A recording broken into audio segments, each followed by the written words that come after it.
ആറോട്ടിന് emotional ആവണ ഞാൻ കണ്ടിട്ടുണ്ട് UK പെങ്കുച്ചി തേച്ചപ്പോ. അല്ല നമ്മൾ ആ ഒരു വിഷയം നേരത്തെ എന്നും തേച്ച് പെരയും തേച്ചു. ഒരു സ്റ്റേജ് അനുഭവിക്കുക പുള്ളിക്കാരത്തി പറയാണ് ന്യൂഡായിട്ട് നിൽക്കണോ ക്യാമറയുടെ മുമ്പിൽ.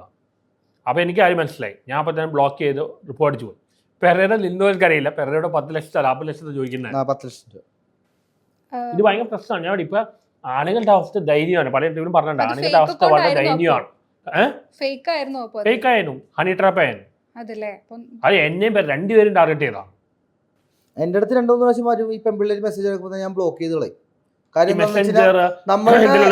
ഞാൻ ഇവരോട് ഞാൻ പറയാറുണ്ട്, ഈ പെണ്ണുങ്ങൾ മെസ്സേജ് അയക്കണത് സൂക്ഷിക്കണം. കാര്യം നമ്മളെ തകർക്കാൻ വേണ്ടി ഒരുപാട് പെൺപിള്ളേരിനകത്ത് ഇറങ്ങുന്നുണ്ട്. എനിക്ക് മെസ്സേജ് വരുമ്പോൾ തന്നെ അവരെ ബ്ലോക്ക് ചെയ്ത് അങ്ങനെ കഴിഞ്ഞാൽ സീരിയസ് ആയിട്ട് ഞാൻ പറഞ്ഞ പെൺപിള്ളേരുടെ മെസ്സേജ് വന്നിട്ടുണ്ടോ ഞാൻ റിപ്ലൈ കൊടുക്കാറില്ല. എന്നോട് ഒരു പ്രാവശ്യം ചോദിച്ചു ചേട്ടനെ എന്താണ് ഇവരോട് നടക്കാൻ നാണയില്ലെന്ന് ചോദിച്ചു. അപ്പോൾ നീ ആരാണ് പറയാമെന്ന് ചോദിച്ചു. അപ്പം തന്നെ അവരെ ബ്ലോക്ക് ചെയ്ത് കളഞ്ഞു.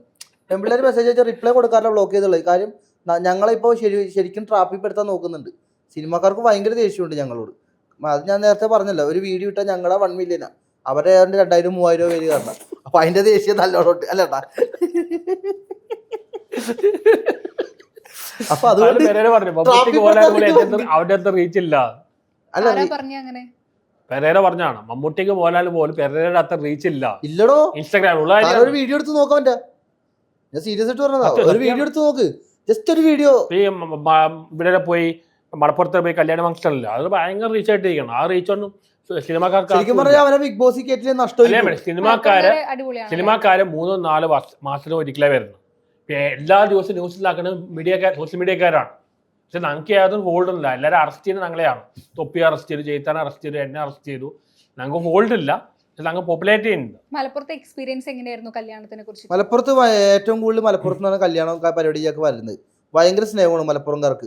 ഏറ്റവും കൂടുതൽ ഫാൻസ് ഉള്ളത് മലപ്പുറം, കോഴിക്കോട് ആ ടീമുകൾ. ഒരുപാട് പേര് ചേട്ടാ ഒന്ന് വരുമോ ഞങ്ങൾക്കൊന്ന് കാണാനാണ് ഒരുപാട് പേര് ഞങ്ങളെ വിളിക്കുന്നുണ്ട്.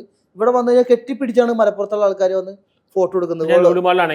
ഇവിടുത്തെ ആൾക്കാർ നമ്മൾ അംഗീകരിച്ചില്ലെങ്കിലും അവിടെ മലപ്പുറം, കോഴിക്കോട് ഉള്ള ആൾക്കാർ ഇവിടെ വെച്ച് ഞങ്ങളെ കണ്ടു കഴിഞ്ഞാൽ കെട്ടിപ്പിടിച്ചാണ് ഫോട്ടോ എടുക്കുന്നത്. അതൊക്കെ ഞങ്ങളൊക്കെ ഒരുപാട് ആഗ്രഹിച്ചൊരു സംഭവമാണത്. ഒരാൾ വന്ന് നമ്മളെ കെട്ടിപ്പിടിച്ച് ഫോട്ടോ എടുക്കുക. നമ്മൾ പണ്ട് സിനിമാക്കാരുടെ അടുത്ത് പോയപ്പോൾ നമ്മളെ തള്ളി മാറ്റിയിട്ടുണ്ട്. പക്ഷെ നമ്മൾ ഇപ്പൊ അതേപോലെ ആകുമ്പോൾ എനിക്ക് ഭയങ്കര സന്തോഷമാണ്. എന്നെ വന്ന് കെട്ടിപ്പിടിച്ചാണ് ലുലുമാളിലൊക്കെ ഒന്ന് ഫോട്ടോ എടുക്കണം. അത് നമ്മൾ ഒരുപാട് ആഗ്രഹിച്ചതാണ്. ഇപ്പൊ നിങ്ങൾ കല്യാണം കഴിക്കുന്നില്ല എന്ന് പറഞ്ഞു. ഇപ്പൊ കല്യാണം സിനിമ മേഖലയിൽ തന്നെ കയറി സെറ്റായി കഴിഞ്ഞിട്ട് കെട്ടുള്ളൂ. അത് ഞാൻ പറഞ്ഞുതരാം. ഈ ആറാട്ടണ്ണന് പെരേരക്കെന്ന് വെച്ചാൽ സാമ്പത്തികം എന്നൊരു സംഭവം ഉണ്ട്. അതായത് കല്യാണം കഴിച്ചാലും ആ പെണ്ണിനെ വീട്ടിൽ കൊണ്ടുപോയിട്ട് കഴിഞ്ഞാൽ അവർക്ക് സാമ്പത്തികമായിട്ടും മാതാപിതാക്കൾ ഉണ്ടാക്കി ഇട്ട് കൊടുത്തിട്ടുണ്ട്.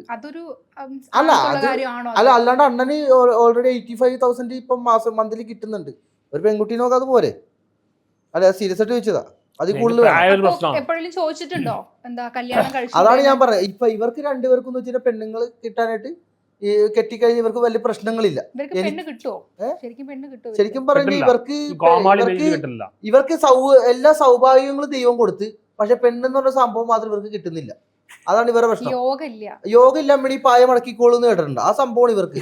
പക്ഷെ എനിക്കെന്ന് വെച്ചാൽ അങ്ങനെയല്ല. 3 പെൺപിള്ളേർ അടുത്ത് വന്നിട്ട് പ്രപ്പോസ് ചെയ്തിട്ട് ഞാൻ അവരോട് ഒറ്റ കാര്യം പറഞ്ഞത്, സിനിമ എന്ന മേഖലയിൽ ഞാൻ നോക്കുന്നത്, അത് കഴിഞ്ഞിട്ടേ കല്യാണവും കാര്യങ്ങളൊക്കെ. വടി കൊടുക്കില്ലെന്ന് പറഞ്ഞ പോലത്തെ അവസ്ഥയാണ്. കല്യാണം കഴിക്കാൻ പറ്റിയിരുന്നെങ്കിൽ ആഗ്രഹം. ഇപ്പൊ പെൺകുട്ടികളെ ഒരു ബന്ധം വെക്കാൻ താല്പര്യമില്ല. ഒരു പെൺകുട്ടി വന്ന് പ്രപ്പോസ് ചെയ്തു വിചാരിക്കാം, എനിക്ക് അവർ ഇഷ്ടപ്പെടുന്നു, അവർക്ക് എന്നെ ഇഷ്ടപ്പെട്ടാണ് കല്യാണം കഴിക്കും. അവർക്കും ഇഷ്ടപ്പെടുന്നത് എനിക്കും ഇഷ്ടപ്പെടും. എന്താണ് സങ്കല്പം? എന്താ അങ്ങനെയാണെങ്കിൽ